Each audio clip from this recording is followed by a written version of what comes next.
Well, thank you so much, everyone, for joining. Today is our 7th session, and I have an amazing guest co-host today, Carol Schulte, and we're going to talk about how to have tough conversations about mental health. And I'm going to kind of go through a couple of slides first, as you know, and then Carol and I will jump right into our conversation, and I'll introduce Carol, of course, in just a moment. So I want to share, as always, that this whole live talk series was created because my friend and former employee Maggie Ng died by suicide, and I'm using this as an opportunity to honor her memory, but really also to help me process the loss and grieving her. Actually, even just yesterday, we took some pictures, funny pictures of my daughter, and my immediate thought was, oh, I want to send it to Maggie. And then realized, and it just hits me in all kinds of different ways, because Maggie always said that my daughter is her mini me and how similar they were. So yeah, and then I just ended up crying in bed, like forgetting that, she's gone. I can't send her the pictures and start a fun conversation about that anymore. So all the pictures used in this presentation of me have been taken by Maggie. She is an extremely talented and creative soul. And all the guests have volunteered their time to be here as well. So there's an opportunity for you to donate in her memory to Hong Fook Mental Health Foundation, who does amazing work in supporting the Asian mental health, or the Asian community, in their mental health challenges. And if you're new, none of you are today, but if say hi. And here's what you can expect. So we're going to really have a free-flowing conversation between me and Carol. It's almost like you are witnessing any chats that we might have on our own, but this is a chance for all of us to learn together. And to introduce Carol, so here is a fun fact, but also something that connected us, is the reason Carol and I actually met and connected is because we both live with bipolar disorder. And I know I mentioned this all the time in our sessions, how bipolar disorder has been my best teacher, and it has been the most amazing filter for me to connect with just the best people in the universe. And Carol is really one of those people. So I'm very thankful to bipolar disorder for connecting us. So Carol is a professional speaker and the founder of the Brave Initiative. So who better than Carol to talk with me about having courageous and brave conversations? She is a mental health advocate and the creator of Brave Beyond Diagnosis, which is a community for women living with mental health conditions. Like I said earlier, Carol was diagnosed with bipolar disorder later in life. And she really speaks a lot about building braver workplace cultures, and engaging in braver conversations. I also asked Carol to include a few fun facts, because this is something I haven't done with all the guest co-hosts, but I just know that Carol has some great stories to share with us. I was like, tell me some fun facts. So here are some fun facts. So she has lived in 16 different countries, including an ashram in India and a van in New Zealand. She shaved her head for breast cancer to support her mom. And she also bungee jumped in her birthday suit. So that's a really good one. Where was it? Where did you bungee jump? In Greece. Oh, it was in Greece. Wow. From school, and it was a dare, and I used to never say no to any dares. So, plus I got to go for free. So it was this massive pool party, whole story, like 400 people were there, and I don't know what I was thinking, but there you go. So many questions I have, like about whippage and okay, well, I'm not going to go into that here, but if you have follow-up questions, we might need to do another session about this. It may have been hypomanic before I was diagnosed. Who knows? Right. For sure. bipolar disorder does add a little bit of fun and spice for sometimes. And then, so a little bit about me. You have all heard the story already, so I'm not going to go through it in any other detail, except I was inspired to add a fun fact about myself too, because Carol talked about her fun fact. So I have a pretty strong fear of water because I don't really swim. But 2 years ago, I started paddleboarding. And it's not really something you would think someone with a strong fear of water would do, especially like in Lake Ontario.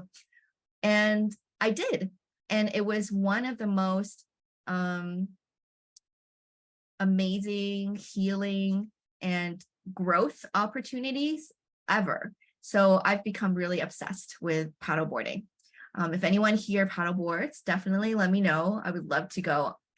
Oh, awesome. Yeah, I can't wait to get on the water. Like I'm counting down the days when I can actually get on the water. I have a wetsuit as well. Like it's just a really big thing. So it's funny what happens when you step out of your comfort zone, All right. So I think these you already know. Carol and I are not professionals. We're not here to be able to give any medical advice, and we don't have any quick fixes.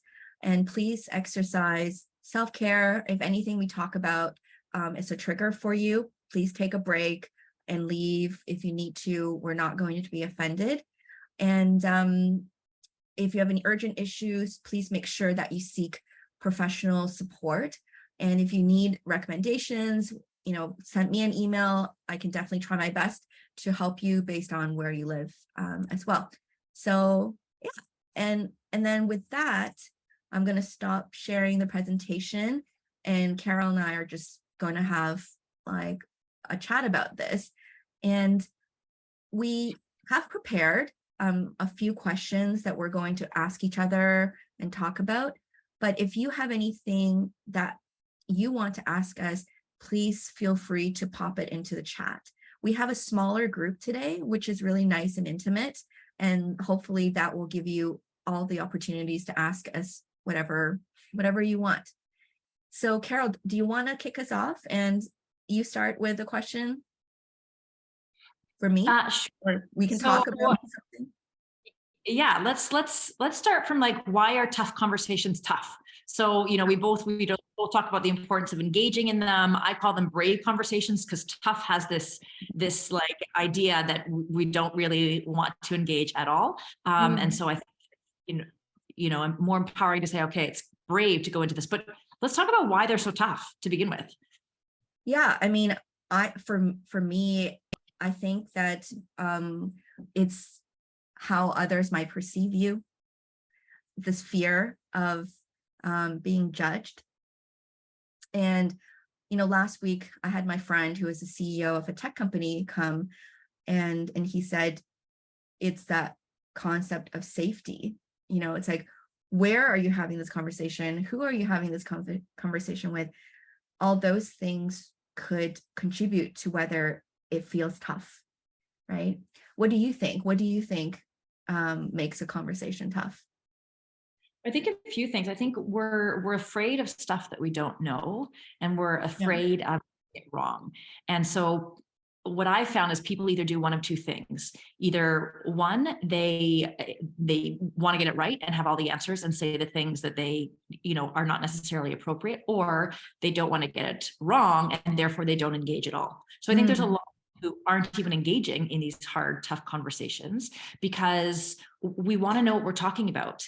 And so I think that's one of the big things that make it tough is that people are afraid to get it wrong. They're afraid to be vulnerable. They're afraid to get messy. They're afraid to like not have all the answers. And I think with respect to mental health specifically, there are really no answers. There's nothing that we can fix. And I think it's human nature, especially with somebody that you care about, and whether or not you're the one who is living with a mental health condition, or whether or not you're a loved one or a friend or a colleague who wants to, to figure out how to best support. I think, it's human nature to want to make the other person feel better.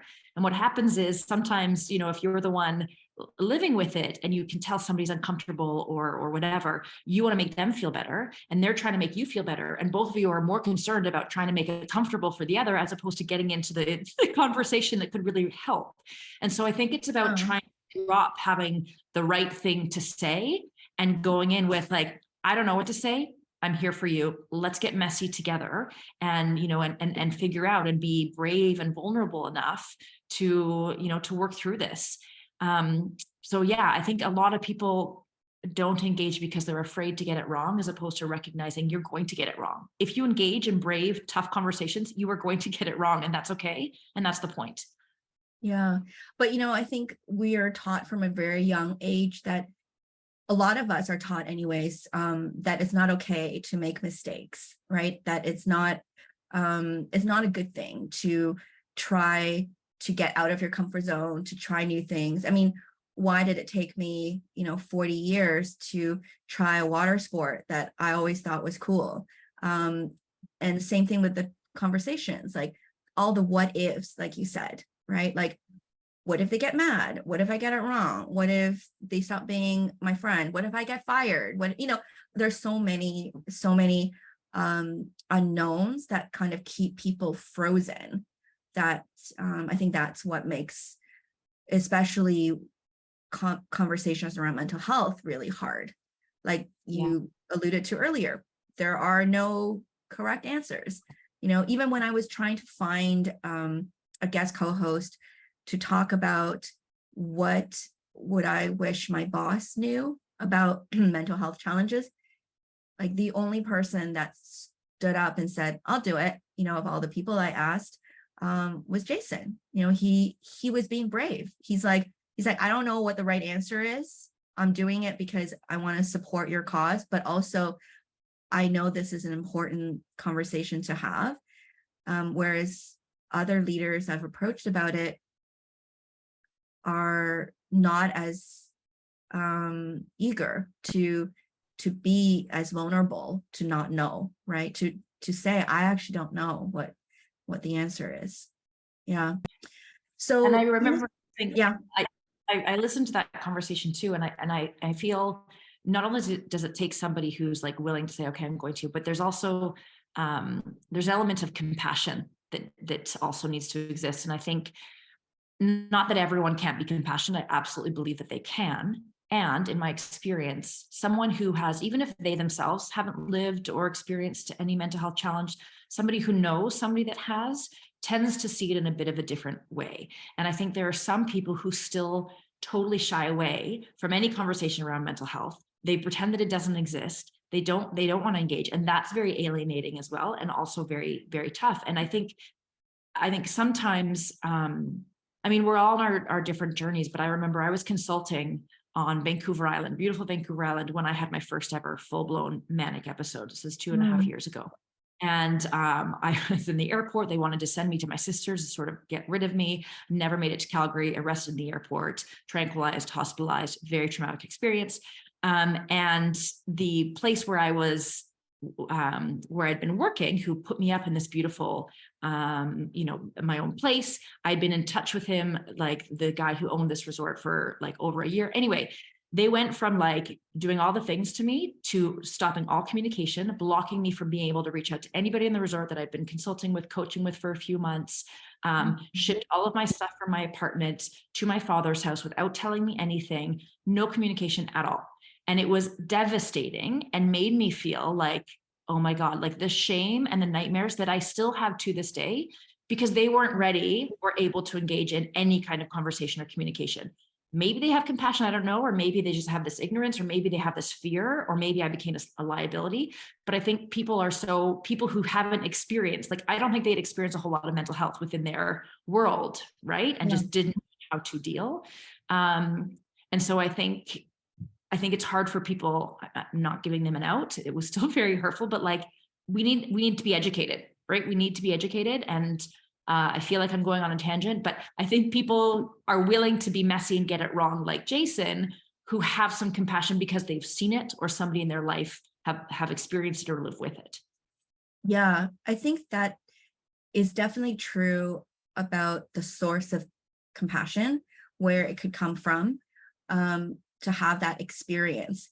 And I don't think that a story you shared is a tangent. It actually reminds me of something that I would love to ask you about, is because you mentioned that, you know, what they did was really hurtful, because essentially they just wrote you off, canceled, like, just, it was just, there was no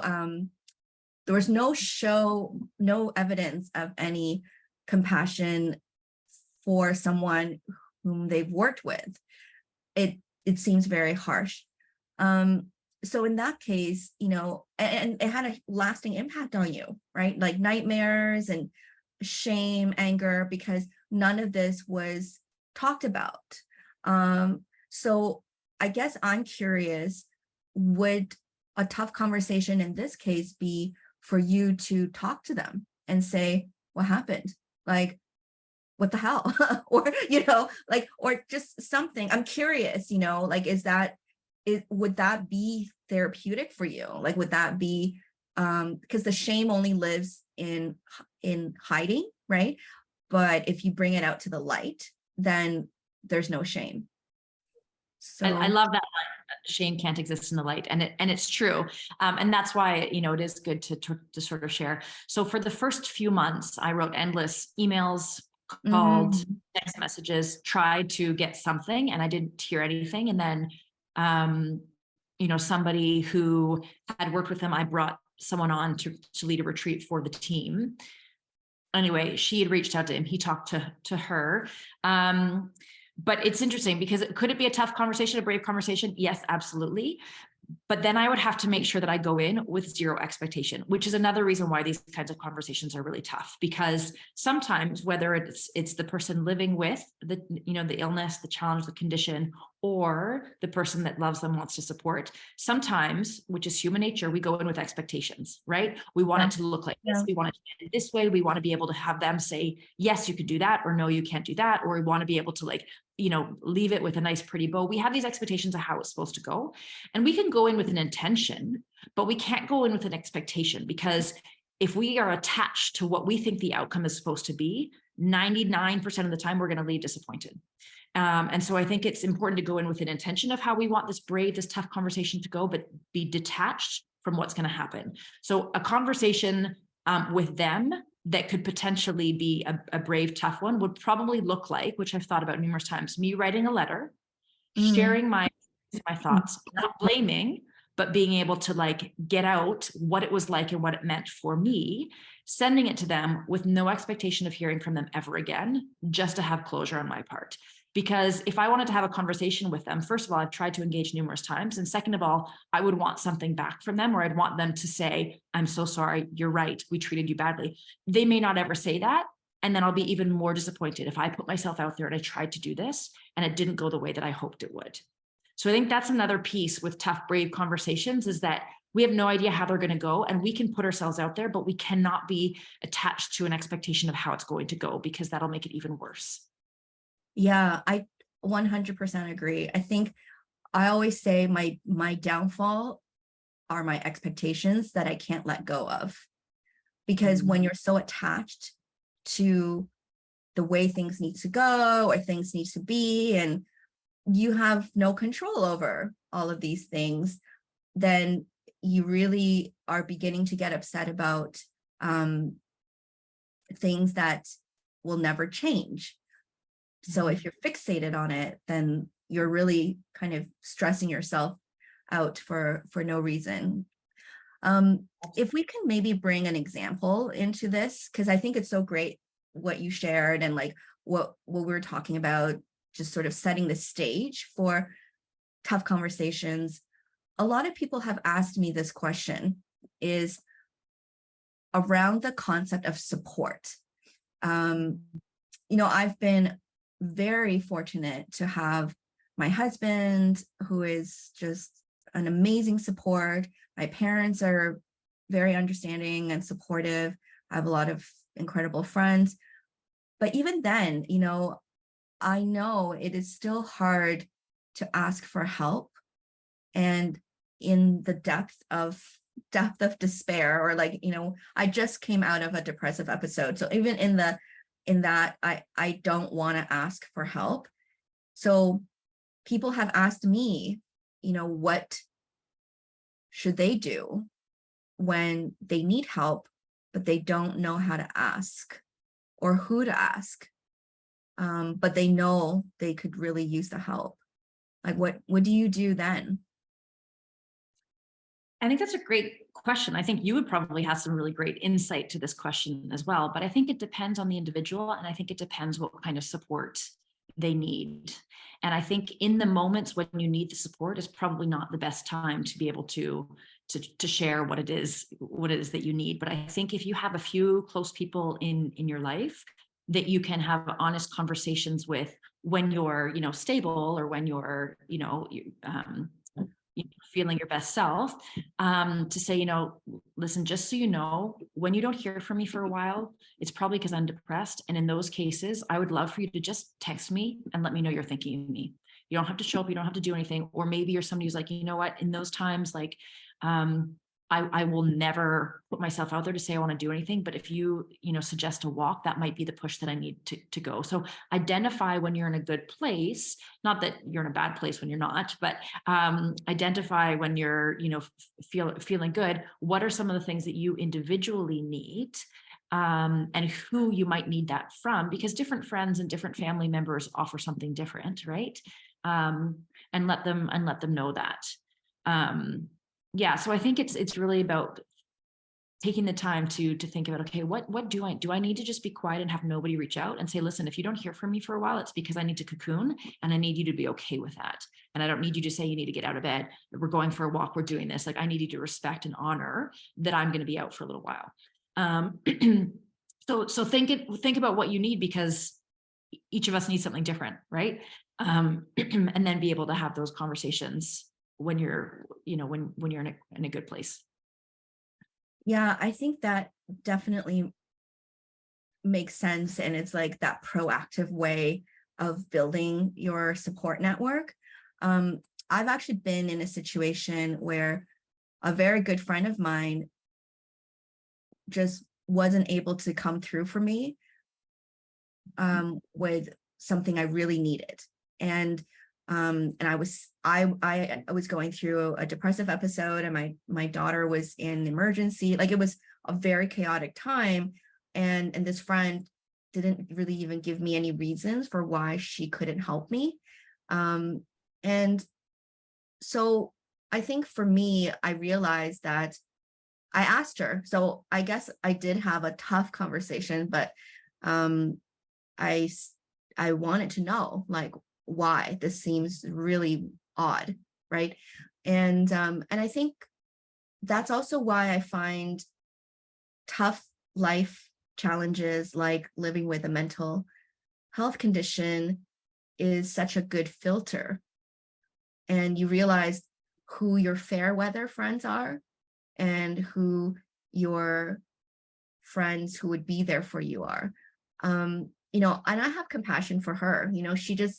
Not everyone has the same capacity to be there for other people. Just like you said, that example you gave, like, they don't maybe have the compassion. They're just not experienced in life.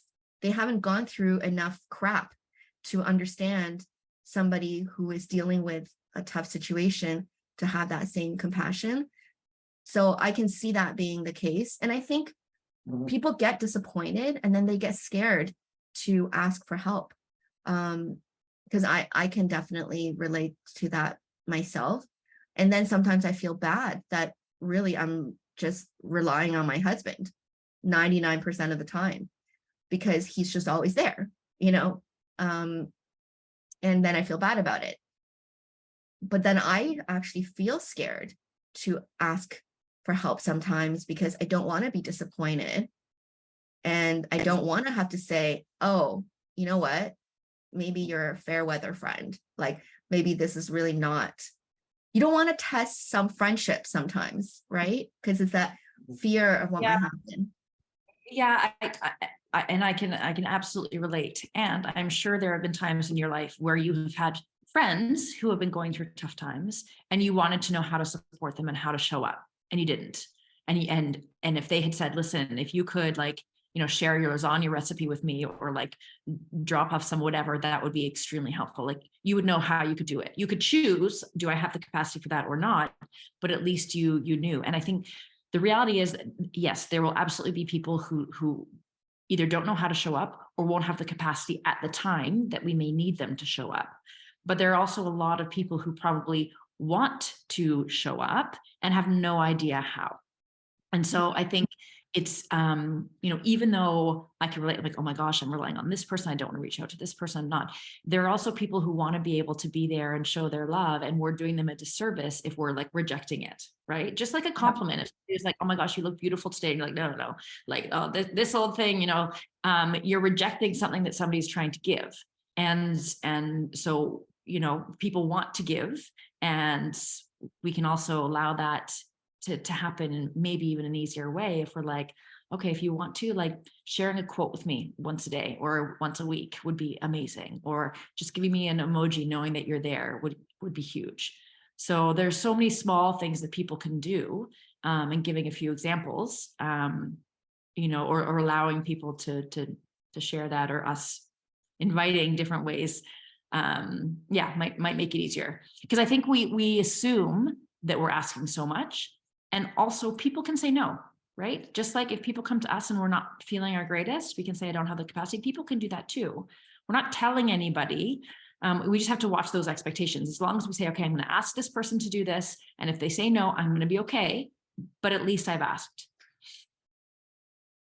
Yeah, definitely. And I think if they said no and it landed poorly for you, I think it's important to verify as well, right? To just curious, because I think for me anyways, I find that these kinds of things can sit and fester if I don't check in about it. And I know it's that expectations again, right? It's like, oh, I would think that you would say yes, but you said no. So why did you say no? Or like, like that kind of back and forth in your own head, that really can impact a friendship or a relationship.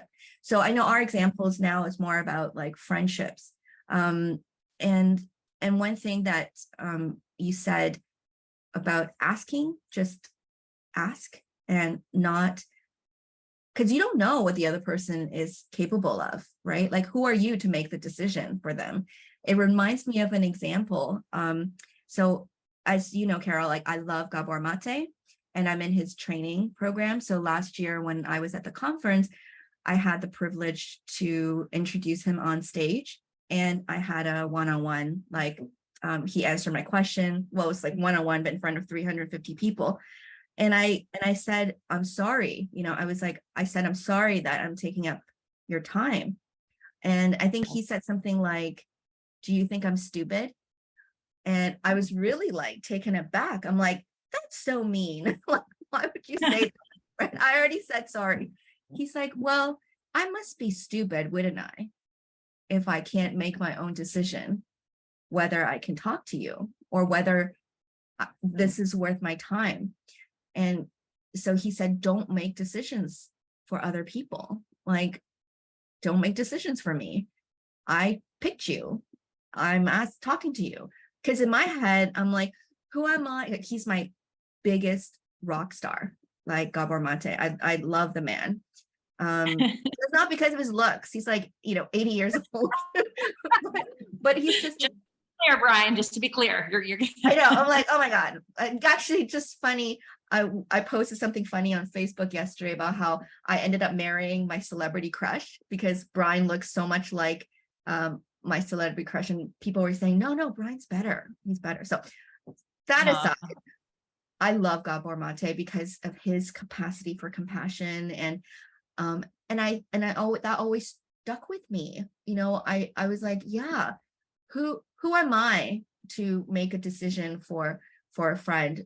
Because I do get stopped myself all the time to say, oh no, I can't ask this, I can't ask that. But yeah, and I think it is hard sometimes to ask. I think you're not alone. And I also think The average person has a hard time asking for help and support. And some of that stems from, am I worth it? Am I enough? Am I good? I don't want people to think I'm X. I want people to like me. And then add on a mental health condition or mental illness. And sometimes our confidence is shot down even more. So then coming from this like even lower place, like, hi, can you help me? It's really hard, but it's also an opportunity for the people that really love us to step up, right? And they can absolutely say no. And I love that you brought up the point of, sometimes things can fester. If they say no and you're like, well, why did they say no? Maybe it's another brave conversation to say, hey, I'm just curious, I really put myself out there. I fully respect the no, but I'm just, wondering, is there something going on in your life? Is there something I need to support you? Or is it how I asked or what I asked or what's happening, to be able to figure it out? That being said, I feel like people often go through ebbs and flows, right, in their life where they have different capacities, but the people who really love us will be there for us. And I used to think the more friends, the better. You may have 5,000 Facebook friends, but you might have 5 real friends who will always be there for you. And so it's really getting clear on who those people are. And being able to have those brave conversations. Amy had made a good point and shared in the chat. I just share. It is challenging, but I believe that authenticity in those moments is how we find our people, foster relationships, and build strong relationships, foster understanding and build strong relationships. Yeah, absolutely. True. Yeah, it is in those moments, because you want to be around people who are going to be authentic. You want to be around people who you can be real with, who you can be yourself with. And it's through those deep, awkward, brave conversations that you figure out, okay, wow, like who has my back, and how can we get to know and connect even deeper? So absolutely, I love that. Yeah, Amy's so wise. I love that.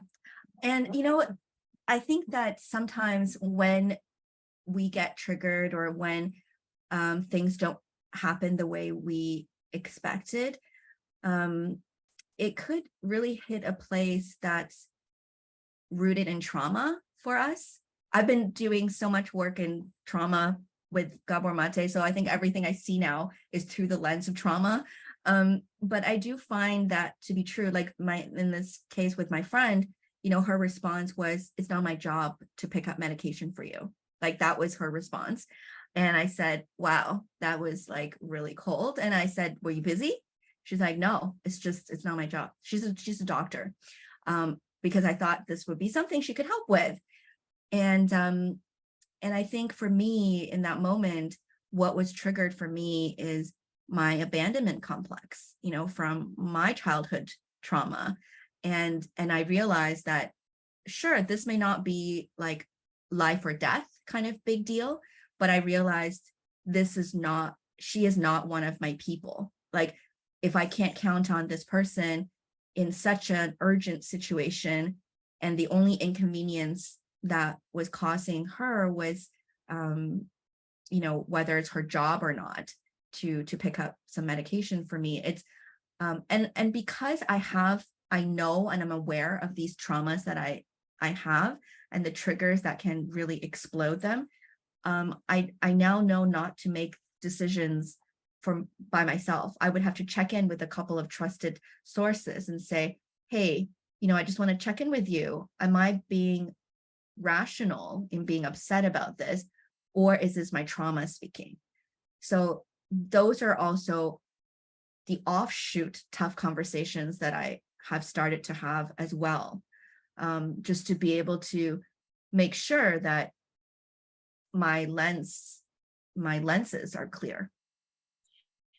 Yeah. And I would almost challenge you to say that you can also have a tough conversation with yourself and get to the place where you don't even need to bounce it off of other people, but really check in with yourself and be like, what, is this like, what's creeping up here? What am I being triggered by? So that you can notice your triggers, and even in a quicker way, be able to be like, that's not about her. That's about my triggers. She can do her. And I'm not going to ask her next time, because, clearly she's not something she wants to take on, and be okay with it. But I think the more we learn, and the more we, are willing to kind of explore and self-discover and whatnot, the more we're going to be able to figure out and identify what these triggers are, when they show up, and how to be able to work through them in the moment. Yeah, I definitely agree. And I think it's funny that one of my notes for today to talk with you about is that I actually think, because we talked about when we were planning this, we talked about tough conversations with friends, with colleagues, with different groups of people, with partners. And one thing that I really became, I think, aware of in the preparation process is that I think the toughest conversation we can ever have is with ourselves, always. There are no other people that we need to have tough conversations with. They wouldn't be tough if they weren't tough for us with ourselves. Because even this whole concept of asking for support, asking for accommodations at work, or asking partners to be more understanding, if we felt 100% confident about our worth, what we need, why we need it, whatever the other person's response is actually not as important. And we wouldn't have those fears to stop us. So as you know, I do a lot of corporate training on authentic communications for many different industries. And one of the things that always come up, I started by usually giving tools like, this is how you communicate better. This is how you be more authentic. Like I was talking about the top of the iceberg stuff. Like these are the things you can do.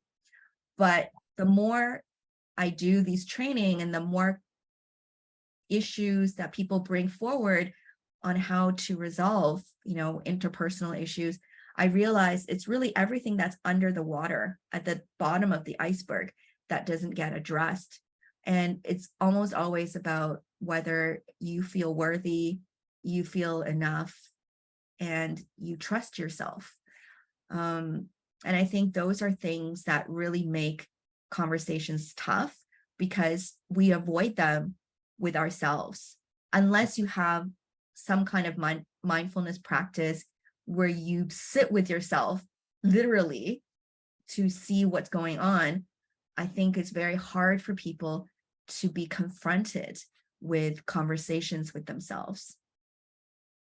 Absolutely. Yeah, absolutely. Do you want to talk Yeah. about another group of people that we can have tough conversations with? Sure. What's another?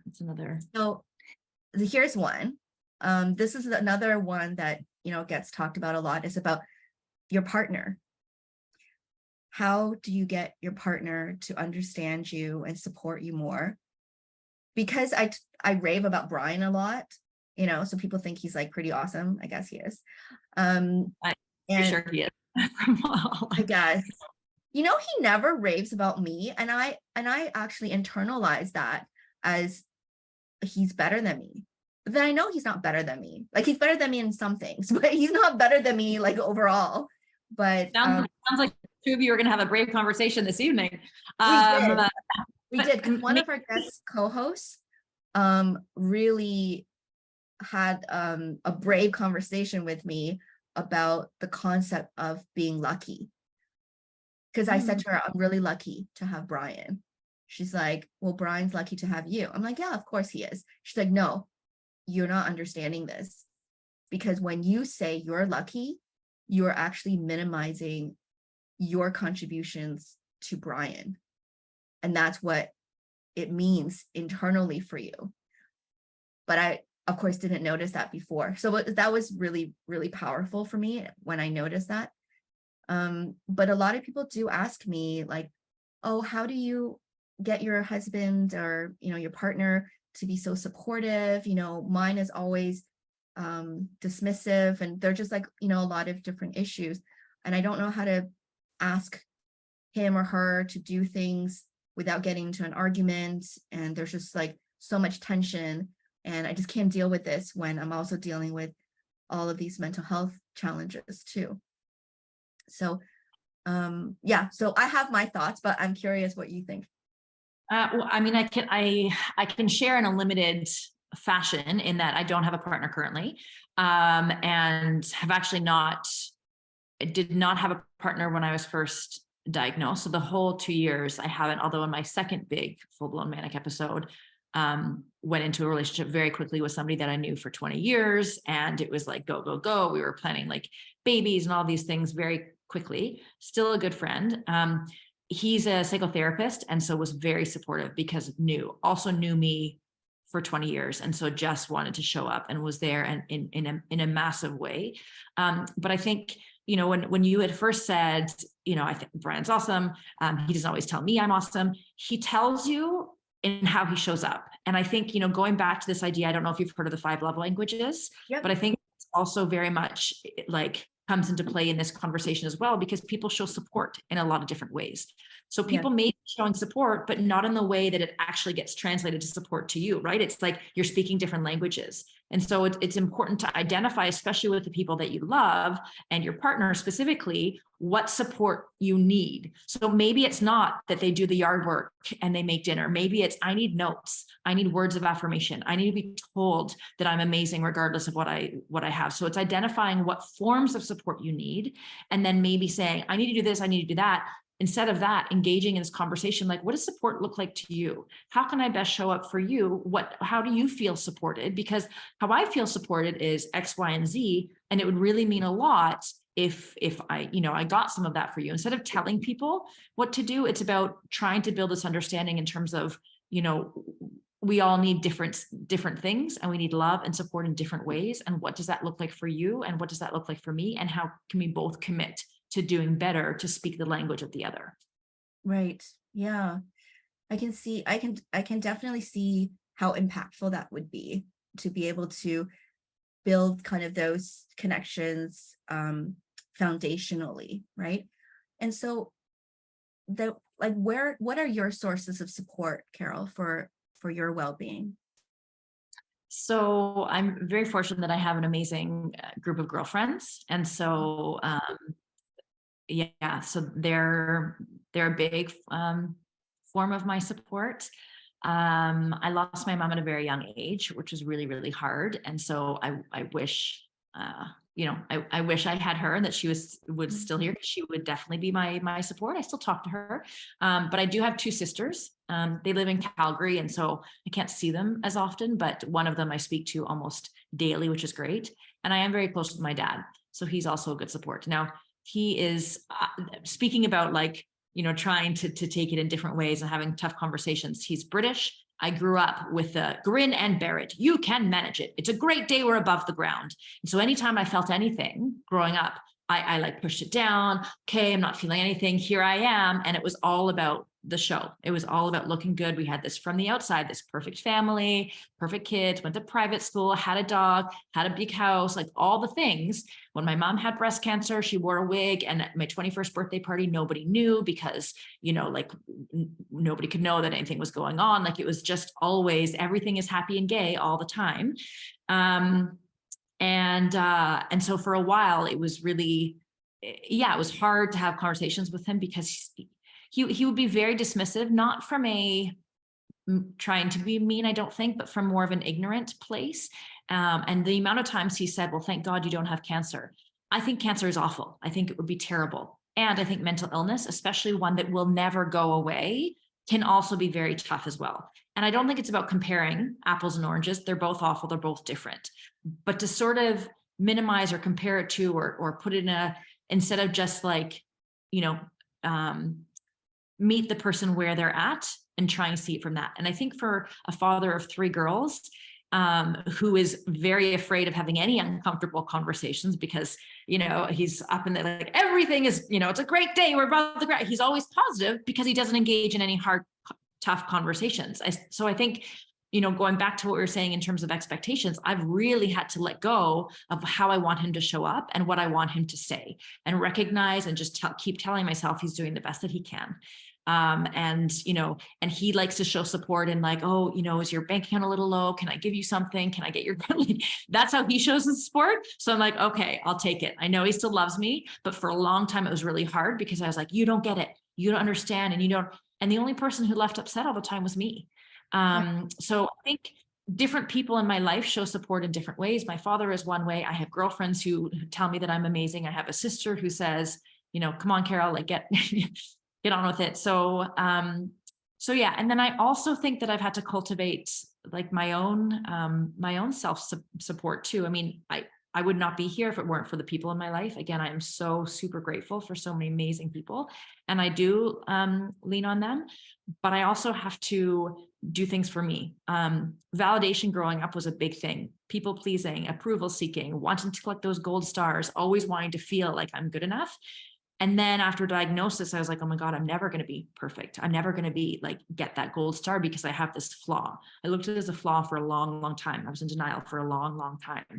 And, I now have to realize, okay, like the hardest work I have to do is like to accept me, all of me for all I am, all I'm not, and do things that is serving me. So support for me is making sure I get to bed on time, which is a really hard thing for me to do. Making sure that I like eat at regular times, which is a really hard thing for me to do. Make sure that I, exercise, but not to the point of being like obsessive about it. So doing the things that I know are going to serve me, that's support that I need to do for myself. And that is a work in progress. And luckily we have our whole lives to be a work in progress. But yeah, that's what support looks like for me. Oh yeah, we are definitely all works in progress. I have a few more, questions I'd love to ask you, but I thought I could pause right now to see if there are any questions from our audience.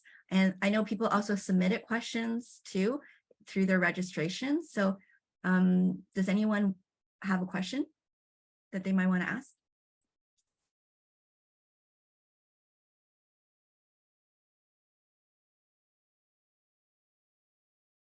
So maybe I'll take one from the registration.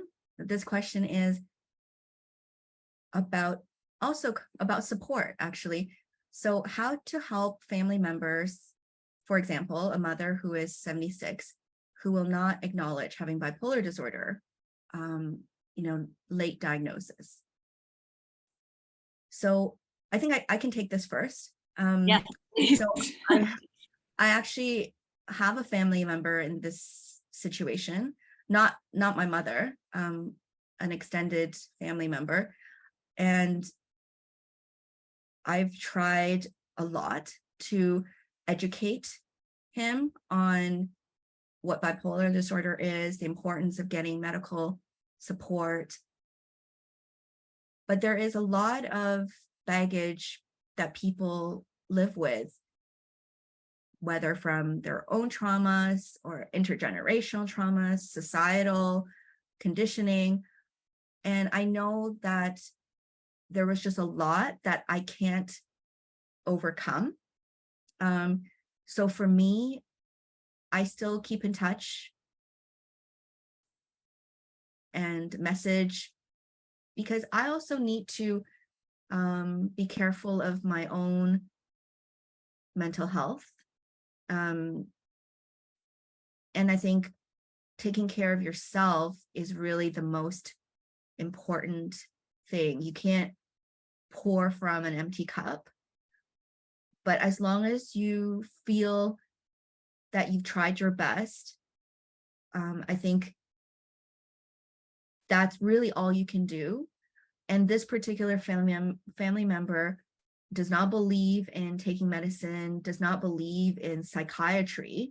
And there's just like a lot for one person to be able to re-educate, to shift that mindset.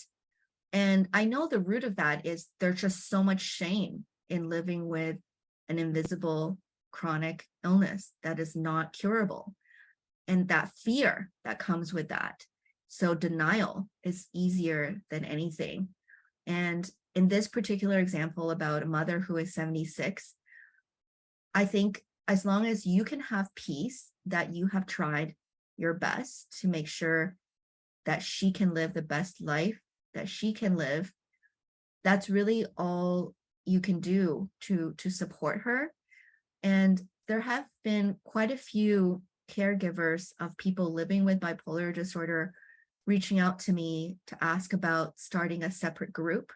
I have a courage circle right now for people living with bipolar disorder, but I'm going to create a separate group for caregivers because I think there are different challenges that the two groups are facing. Originally, I was going to do it in the same time, but so quite a few people have reached out to me about that. So I'll reach out to this person who submitted the question to say that I will launch a courage circle for caregivers, and where these things can be discussed a little bit more with other people, possibly sharing similar experiences too. Carol, did you want to speak to this a little bit?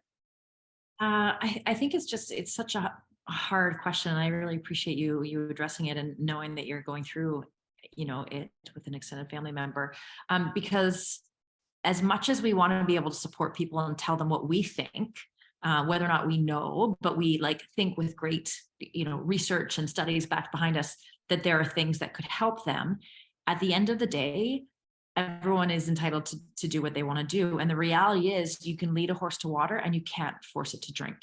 And when people are so attached to what they think their parent or their loved one needs to do, the more they don't want to do it, the more tension and conflict that there is. And then all of a sudden, these 5, 10, 15, 40 years of potential really close connection between two people that love one another and need one another is conflicted because one is not doing something that the other wants to do. And I think even though it stems from this place of, I just want to help, at the end of the day, again, you can't force somebody to do something that you don't want to do.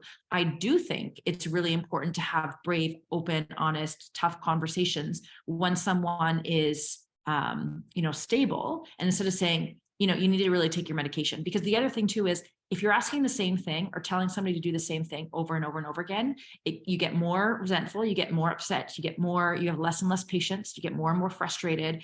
And instead of coming from a place of, I love you so much and I see who you are when you shine brightly. And I want to be able to have that for you as much as possible, as often as possible. Some of the research that I've done, or some of the studies say, or would you be open to trying X because, you're so vibrant, whatever it is.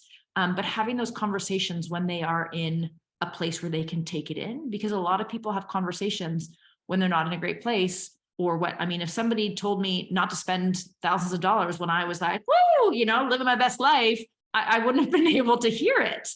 So it is about having, those conversations when the opportunities are there, but as opposed to you need to do this, I have an idea, this is the diet you should be on. It's more of a conversation, engaging them. And if anything, getting them to contribute too, to feel like they are what are some of the things that really help you feel your best self? What are some ways that I can make sure that we can make that happen, But I do think it's hard. And I think it's frustrating. And I think both parties probably are there because they love one another. And I just think if it's this constant back and forth, it's wasting so much precious time and energy where there could just be this understanding. And maybe it is a frank conversation when the parent's like, I know you want this for you. And for whatever reason, I don't want to be on medication. I need you to respect that. Okay, then maybe it's not something that they need to bring up all the time. And then it's up to that individual to choose, to learn, to accept that and be okay with it. Yeah, no, I think the one point I really want to talk about that you mentioned, it just really reminded me. See, that's why I feel like conversations are so powerful, right? Sometimes we have all this not things in our head that we know, but until somebody talks about something that sparks, you may not be able to know you have to share it. I remember going to the 6-day training on communication. It was called The Power of Communication. And what I walked away with after the 6 days, and I still use till today, the only thing I still use to today is actually how I listen to people and what are they trying to say? And that's what Carol was saying. What are they trying to say? I remember not talking to this family member for years because I was so frustrated. They were suicidal and I just didn't want to get a call that he's dead. It was just, I was so full of fear and love, of course. And until one day we had a conversation and I said, it must be so different to deal with this illness in China. And there must be so many more obstacles. Because before I was just listening to him like he doesn't believe in mental illness, he doesn't believe in medicine. I'm like, why would you not believe it? And I would be kind of trying to impose my views, and they never work. Like Carol said, absolutely never work.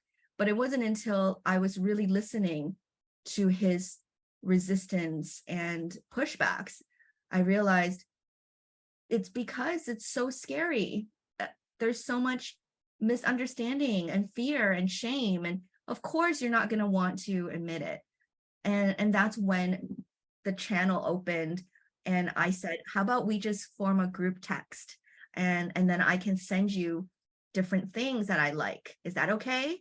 And it just became so much better. He still doesn't believe it, which is fine. He tells me I should stop my medication, which would send me to the hospital right away. But I hear that now. I hear it differently, and it lands differently now, my words to him.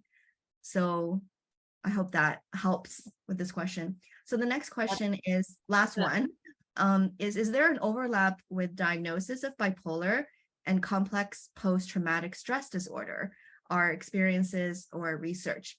So I'll take this one first.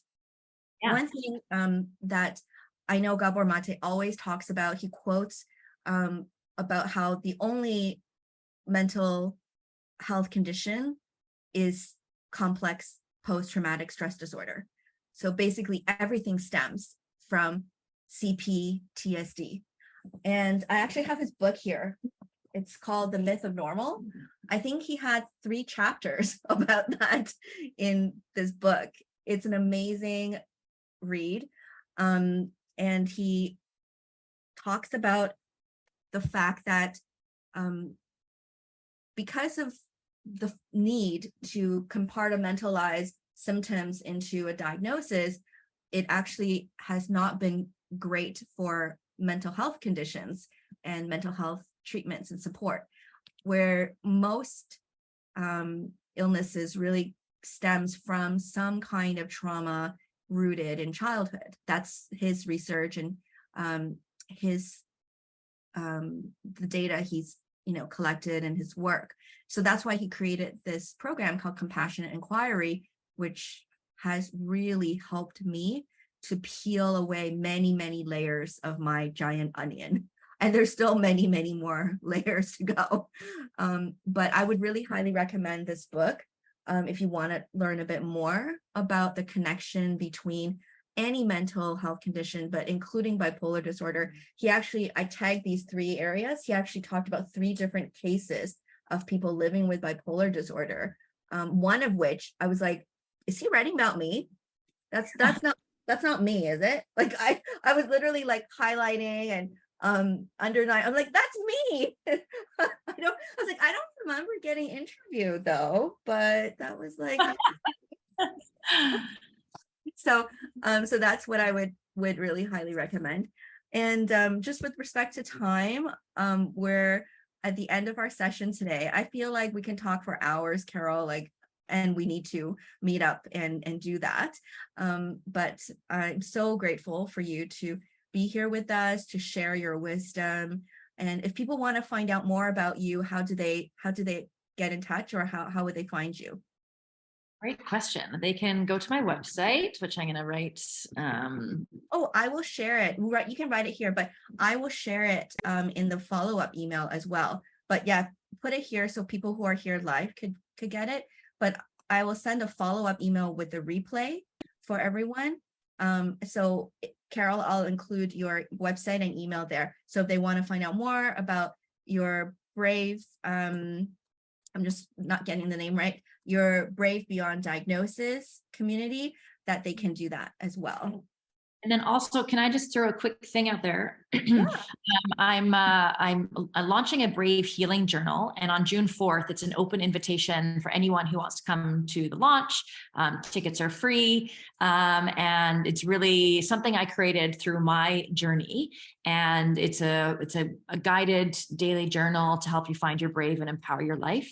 one day at a time. There's affirmations and journal prompts and brave action challenges and like daily places to answer questions to, yeah, really help you through your journey. And so June 4th, if you want information about it, I would love to invite all of you to attend.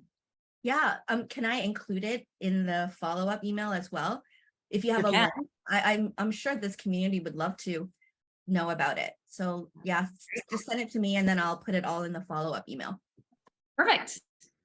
Thank you so Lovely. much, everybody, for being here. It's really cute to have such a nice, intimate group today. It just, it just really feels different when it's not a big group. I really enjoy that feeling. So thank you for being here, and thank you for continuing to support my lively weekly talk series. I'm thinking to not end it anymore. Originally, I was going to do it for 9 weeks just for my friend's fundraiser, but I was like, maybe I should just keep doing this. This is really fun. So, oh yeah, no worries. I don't worry. Anytime you can join is the perfect time. So Thank you, everybody. Bye, everyone. Thanks for being here. Bye. Oh, Carol, you have a fan. Marilyn is a fan. Amazing. Oh, very cool. Well, Marilyn, I'm jealous. Why are you not a fan of me? Or she's a fan of you. I know. I'm just kidding. It's my need for validation. That's what I'm very impressed with you, Yolanda, but I haven't really met you before now, I don't think. Carol, I've met at Toastmasters a few times.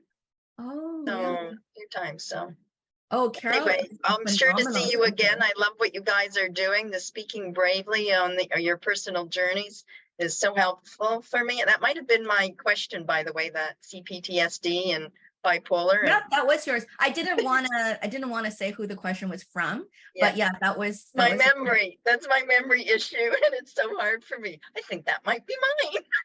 It is, and I think it's such a great question. It is so closely related. Yeah, and so not only. Oh yes, go ahead, Carol. I also think, because one of the things my psychiatrist said is that sometimes when we're in manic episodes, we do things that we wouldn't normally do that then create trauma. And so then like it's like this cycle, right? And then, when we're really low, like reliving that is very, very awful. And then if we go high again. And so some of the things that I've done when I was hypomanic pre-diagnosis and then manic are things that I would never do now. And were very traumatic, or got me into certain situations where I said yes to, like, yeah, I'm going to ride on a camel with you into the desert without knowing where we're going to go. Got me myself into some very precarious situations because I was not in a state where I was making great decisions that then brought up more trauma. So it is sometimes a cycle with that. And as Yolanda said, and Gabor-Mate believes, trauma is sometimes the instigator of some of these mental health diagnoses to sort of. Yeah. And like for me, it was so clear when I read more about CPTSD is that, like, for example, I was like, whether somebody made me feel that way or I just felt that way as a young child, that I'm not worthy and that I'm not worthy of love, that I'm not enough. And then I happen to be able to have abilities in other things that are very strong, like in academics. And I need to perform in order to get approval and love and validation. That's why I was like, Marilyn, why aren't you a fan of me? Okay, you speak really well. I'm loving what you're saying. I love your energy. I'll give it all.